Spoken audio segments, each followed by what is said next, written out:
Hello बच्चों। तो चलिए हम अपना क्वेश्चन डिस्कस करते हैं। यहाँ पे गिवन है the coordinates of the mid points of sides A B comma B C comma C A of triangle A B C are. Point D है 1,2,-3, ई है 3,0,1 एंड एफ है -1,1,-4 respectively. Write the coordinates of its centroid. अब यहाँ पे हमारा की concept है, मान लीजिए हमारे पास 3 पॉइंट्स है x1, y1, z1, x2, y2, z2 and x3, y3, z3। सो अगर हमें सेंट्रॉइड फाइंड करना है इन पॉइंट्स का, तो सेंट्रॉइड होता है x1 plus x2 plus x3 divided by 3, y1 plus y2 plus y3 divided by 3, z1 plus z2 plus z3 whole divided by 3। ये हमारा सेंट्रॉइड होता है। अब मान लीजिए हमें इस पॉइंट का इस पॉइंट के बीच का हमें इसका मिड पॉइंट फाइंड करना है, मिड पॉइंट। सो ये हो जाएगा x1 plus x2 divided by 2, y1 plus y2 divided by 2, z1 plus z2 divided by 2। ये हमारा मिड पॉइंट हो गया। अब यहाँ पे हमारे पास गिवन है mid point of A B B C और सी ए, ये है पॉइंट डी ई और F.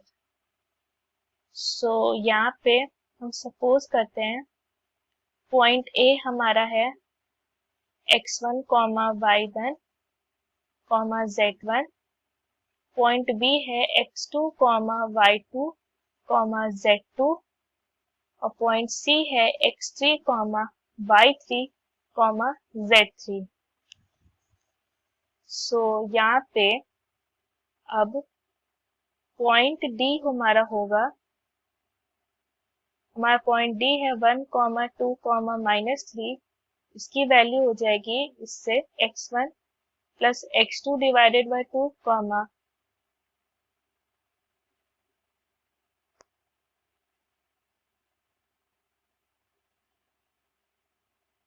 x2 plus x2 x1 plus x2 divided by 2, y1 plus y2 divided by 2, z1 plus z2 divided by 2। उसी तरह से ई हमारा है 3,0,1, इसकी वैल्यू है x2 plus x3 divided by 2, y2 plus y3 divided by 2, z2 plus z3 divided by 2। और lastly हमारा f होगा जो है -1, -1, -4। इसकी वैल्यू होगी x3 plus x1 divided by 2,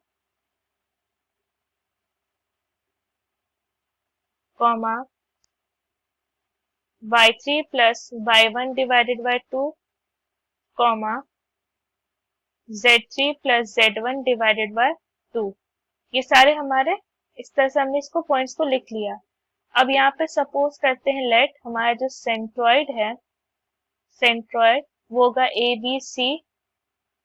ये होता है, हम सबको पता है x1 plus x2 plus x3 divided by 3, y1 plus y2 plus y3 whole divided by 3, z1 plus z2 plus z3 ये डिवाइडेड बाय 3। अब यहाँ पे हमारा a होगा, हम a को इस तरह से लिख सकते हैं x1 प्लस x2,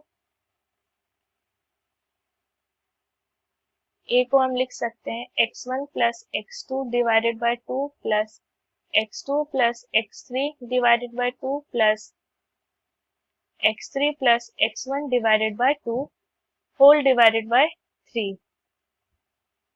सो यहाँ पे हमारा x, इससे हम लिख सकते हैं x1 plus x2 divided by 2 हमारा 1 है,